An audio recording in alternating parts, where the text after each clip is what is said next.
Everything that Kevin Young and the BYU basketball program have done to this point have positioned themselves at worst as a top 10 team going into next season. But there is one player still out on the transfer portal market who I believe could put BYU over the top and absolutely into the national title conversation.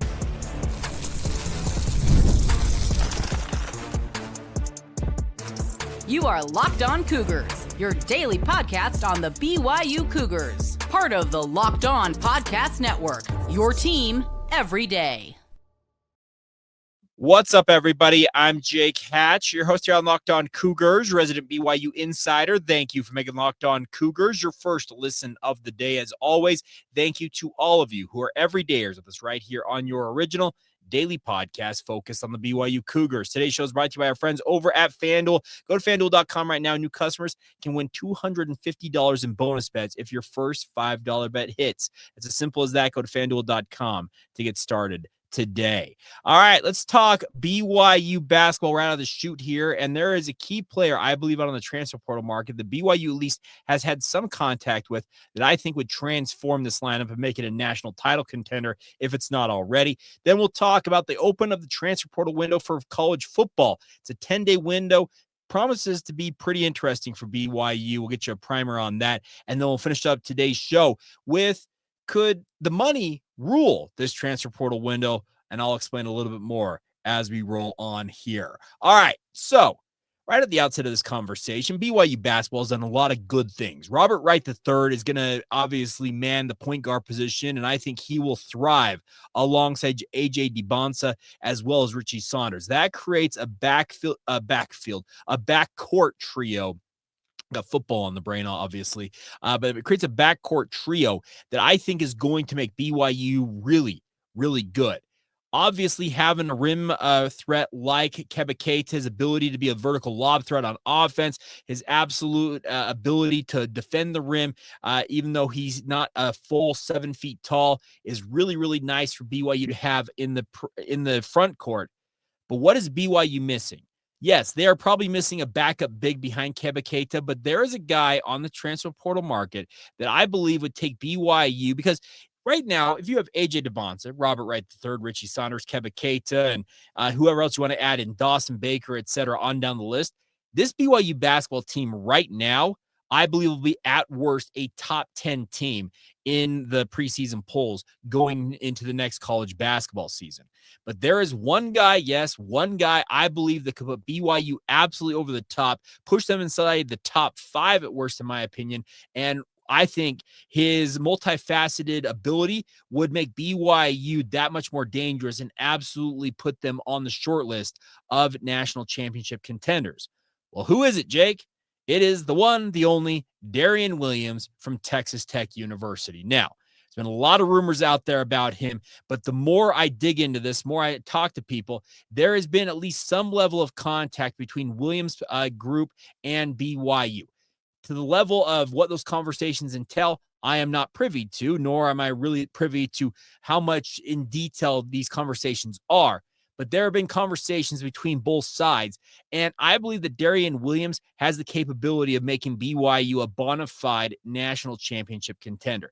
His ability as a 6'6", 230-pound bowling ball is to make this BYU offense, and even on the defensive side of the basketball, that much more potent. And I think he's kind of the guy that BYU lacks that can obviously provide front court depth, because, yeah, even though he stands 6'6", Darrion Williams plays a lot bigger than his frame suggests. And what does that sound very familiar to BYU fans like? Oh, yes.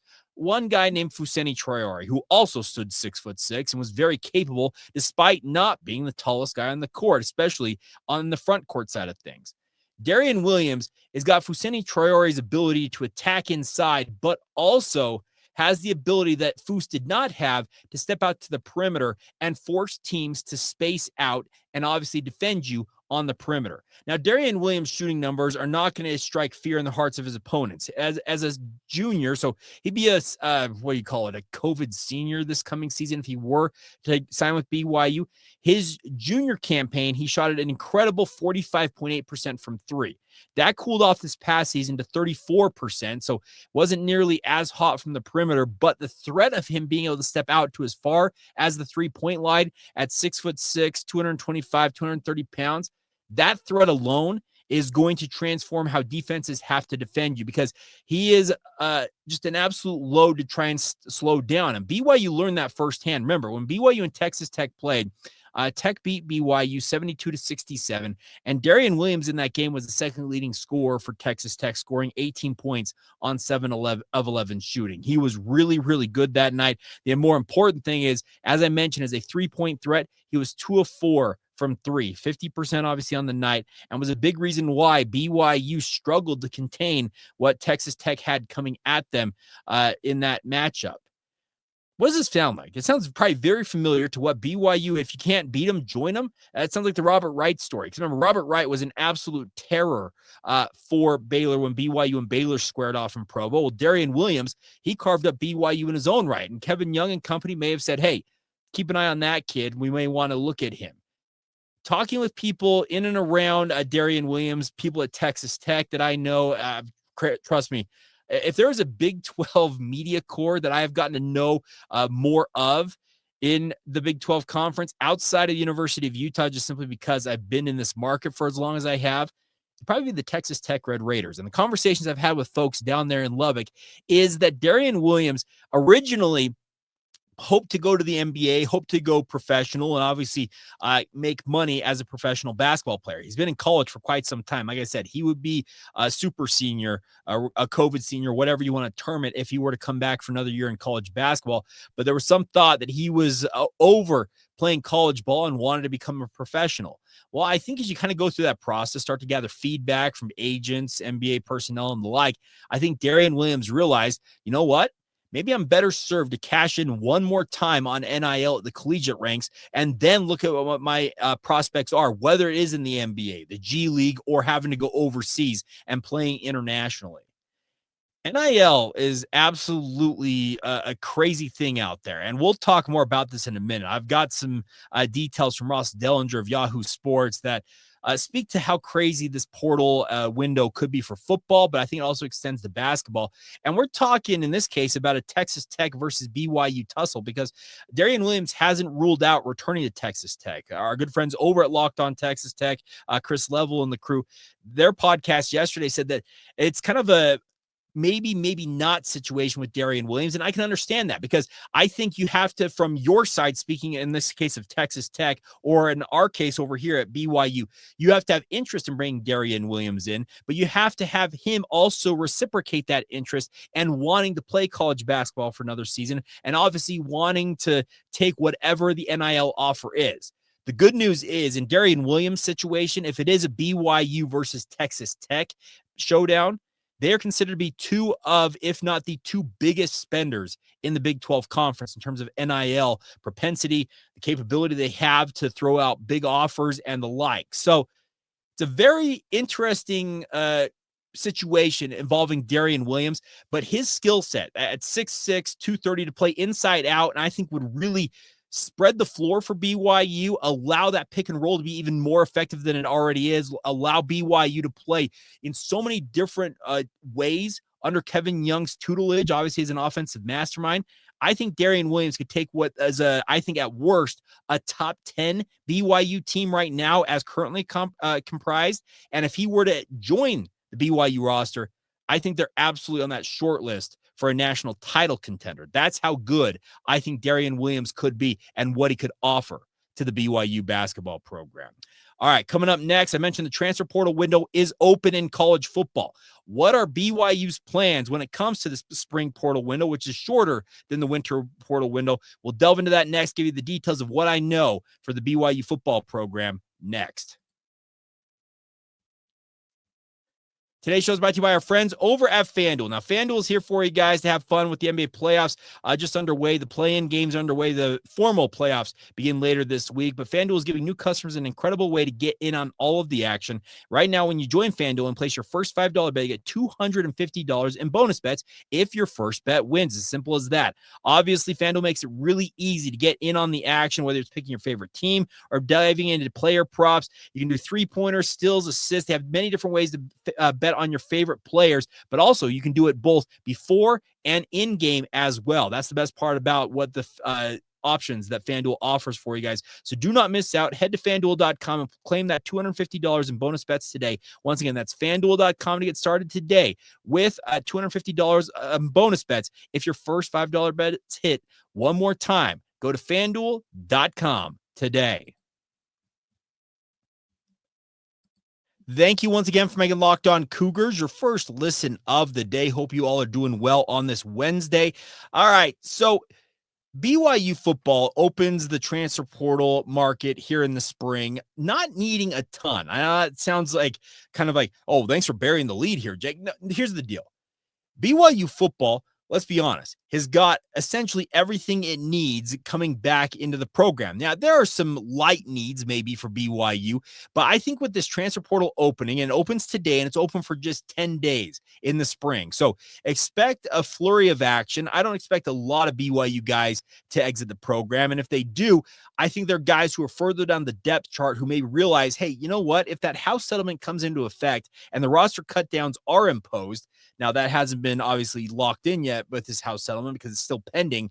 But if it does, hey, I may be an odd man out. I may want to try and hit the what I'm trying to say, find a lifeboat and find a new opportunity for myself. That's understandable. I can commend any kid who can realize that, maybe see that writing on the wall and decide, you know what, I'm getting out before I'm forced out, essentially. And that's, I think, what Cale Breslin, who we talked about earlier this week, if you're an everydayer, we talked about him and why he kind of shows what the epitome of what the new reality might be in the post-house settlement era for the BYU football program.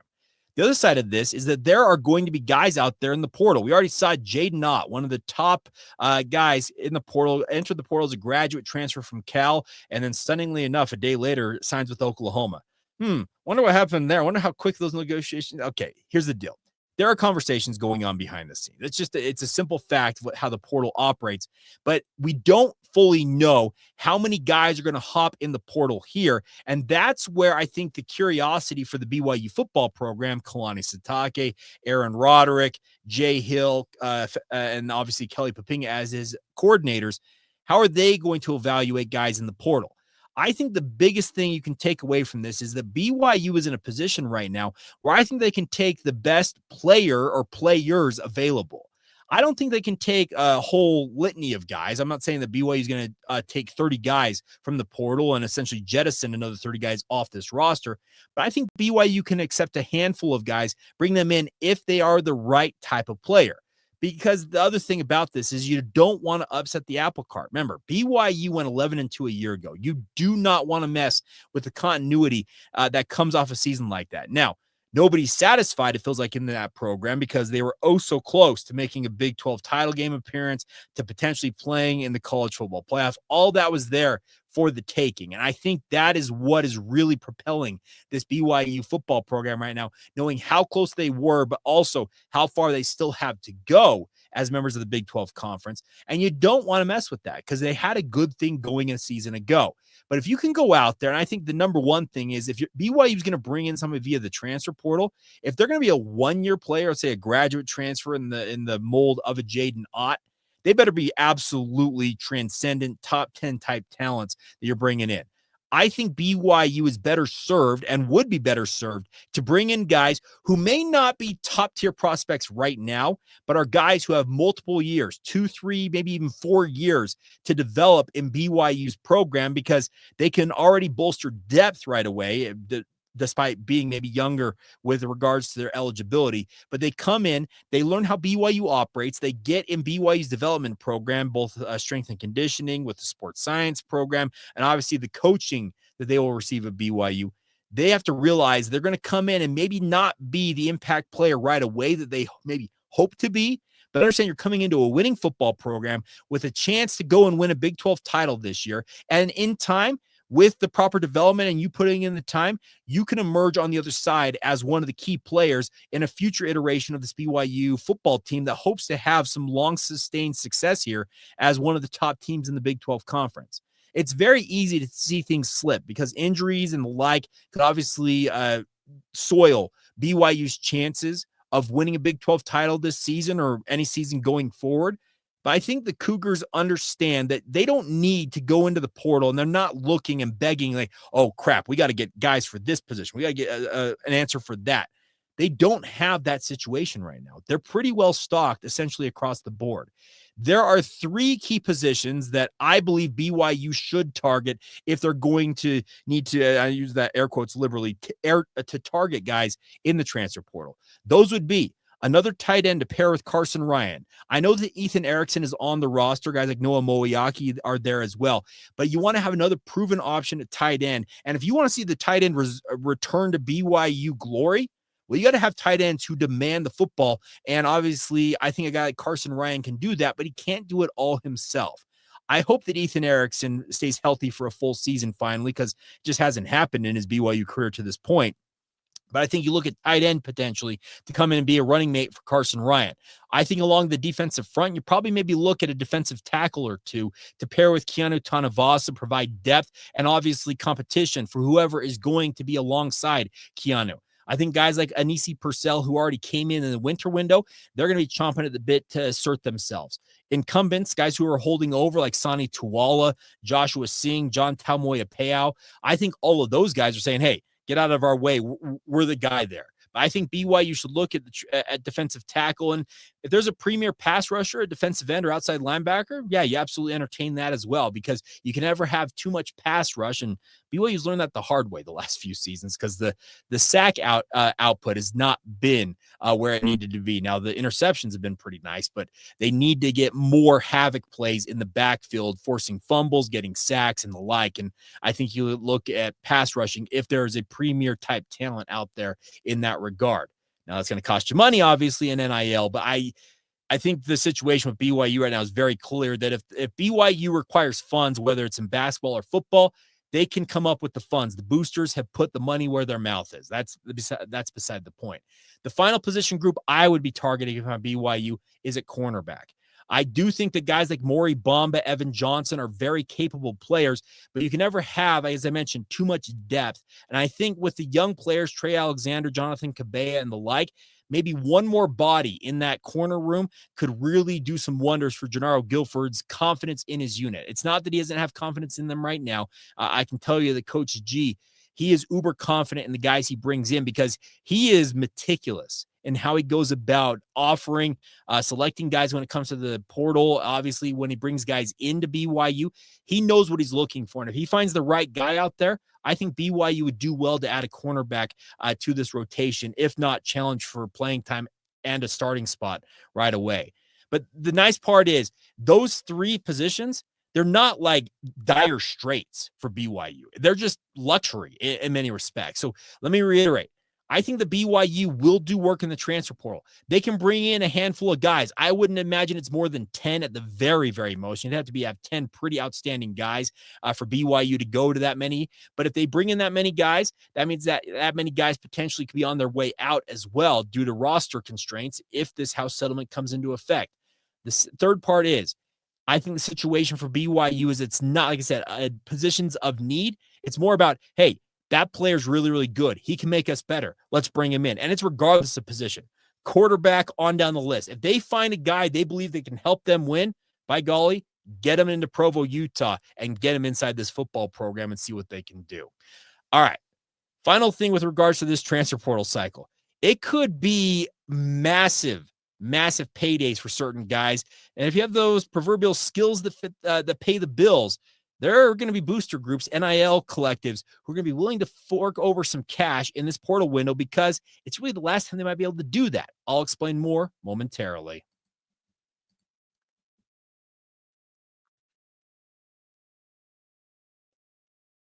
Thank you once again for making Locked On Cougars your first listen of the day. Hope you're having a great day out there. If you have not done so already, what are you waiting for? Join the Locked On Cougars Insider Group. You could get all the inside scoop I'm hearing on the transfer portal ahead of time. You don't have to wait for the podcast. The best part is it comes to your phone in the form of a text message. You can interact with the show via text message yourself by firing back with your responses. And the best part is you get 14 days of a free trial before you're charged a single penny. It's just $5 a month to be a member of the Locked On Cougars Insider Group. So would hope that many more of you out there in Cougar Nation would consider joining us today on the Locked On Cougars Insider Group. Link is in the show notes below, by the way, if you're looking for it. All right. Let's talk about this portal window in college football and how crazy it could be. If you missed this story on Sunday, I don't blame you. I was watching the Masters. I missed it until Monday. Ross Dellinger has been just absolutely doing yeoman's work in covering the house settlement situation. We referred to this house settlement so many different times. Essentially what the house settlement is, before I get a bevy of questions, it is the antitrust settlement that's going to settle 4 antitrust cases levied against the NCAA. That is where the roster cut downs for football to 105-man, cutting down the basketball rosters of 15 players. That's where this is stemming all from. But the effects of this house settlement do not go into effect until July 1st if it is finally approved by Judge Claudia Wilkin. She's based out there in Oakland, California. She's a federal judge who is going to rule on this case. Before July 1, it is still going to be that Wild West mentality when it comes to NIL. Post July 1, if this house settlement goes into effect, there's going to be a clearinghouse led by, I think it's Deloitte. They're one of the, you know what Deloitte is. They're like a management, I don't know how to describe them accurately. They do a bevy of different things. They obviously are a big part of the Olympics with regards to helping out with medal ceremonies, like making sure that everything's on the up and up, essentially. And that's what they'd be doing here. They'd be consulting on NIL deals, and there'd be a clearinghouse. If you want to have an NIL deal with a player post July 1, 2025, you are going to have to go through this clearinghouse. If it's over, I believe the parameters will be $600. You'll have to go through this. They'll have to vet, okay, what is going on here? Is it an actual deal that is pertaining to name, image, and likeness? And is it levying on both sides? Is the business requiring this athlete to do something in exchange for the money that's exchanging hands? That's what it's going to require. Well, before that, we've all seen this, that these NIL collectives, and BYU is not immune to this, is that they are paying players hefty sums to come and play for their favored programs. I talked earlier on the podcast about the Matador Club down there at Texas Tech. Them and BYU with the Royal Blue Collective, as well as Coug Connect, are considered to be 2 of the richest, if not the richest, NIL collectives in the Big 12 Conference and willing to fork over major cash. BYU can make an imprint here because the expectation is that this is going to be the final portal window where outlandish sums of money are exchanging hands, essentially for you signing with a program. The pay for play, I hate to call it that, but that's what it is. That is going to be coming to an end. And that is why, as Ross Dellinger writes here, is that there is there's an agent by the name of Jason Bloom. He's the general manager of AMP Sports, an agency representing 100 to 150 power conference football players. He says, quote, right now there's a ton of action. A lot of contracts are negotiated in December. We're going to have to renegotiate them in the spring. As people leave and guys move up the depth chart, their contract value increases in length. He mentions this later, that there were guys he negotiated deals. One got an offer for $800,000 to $1.2 million in December. Now that guy is getting $2 million offers, unquote. This comes from that Bloom character. The simple fact of the matter is you can still get away with paying guys, let's say a $2.5, $3 million contract right now. Whereas post July 1, Deloitte and the other people who are going to be looking at these NIL contracts may say, hey, what is going on here? Why are they getting this amount of money for what are they actually doing the work for? Like this is going to be the last portal window, and it could entice some guys to go into the portal for one last payday. That's the fact of life here with this portal window is you could see guys jump in the portal. I'm not saying it's BYU guys, but I would expect there will be some surprise guys who hop into the portal. We talked yesterday on the podcast, for those of you who are everydayers, Nico Iamaleava, I got corrected on it, Iamaleava from Tennessee. He obviously was trying to hold Tennessee hostage, and he apparently tried to shake them down twice. Well, he's entered the portal looking for a major payday because I think he and his team that's representing him understand that post July 1, yeah, maybe cashing in for what he reportedly wanted, $4 million, won't fly in that new era of the NCAA and NIL. Right now, lock it in. BYU is going to obviously look into this as well because they understand that if they want to get some top tier talent, well, that top tier talent may hop in the portal right now and they're going to get some hefty offers, and BYU's got to be willing to pony up. I don't think BYU will back away in terms of being able to go out and add players that they want. They absolutely have shown that they've got that prowess with regards to NIL to bring in guys that they feel like can make them better, especially we've already seen with the basketball program because Robert Wright III, all he's done is piss off Baylor fans. But hey, BYU got a guy that they wanted and they paid for it. And I think this could be the same situation, but BYU is not the only one. There's going to be 130, we're up to 135 FBS programs. Some have got more cash than others. Obviously, Power 4 conference programs like a BYU have got far more resources than the lay G5 program. But I do think that all parties, if they want top-tier talent, this may be the last time for guys of a certain caliber to really cash in for really not doing a lot on the other side of it.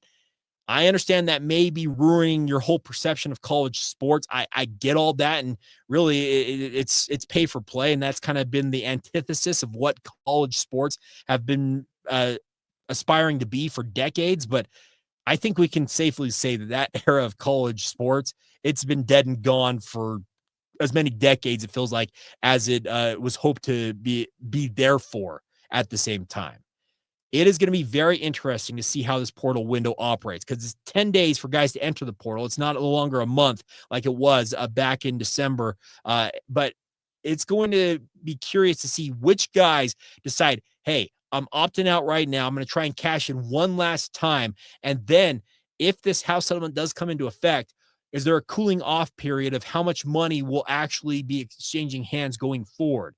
Are we going back to bagmen at some point? And that's the thing about this. Is going to start flowing under the table. BYU has flourished, let's be real, in this NIL that has been above board, and you can offer essentially as much as you want. BYU has flourished with that.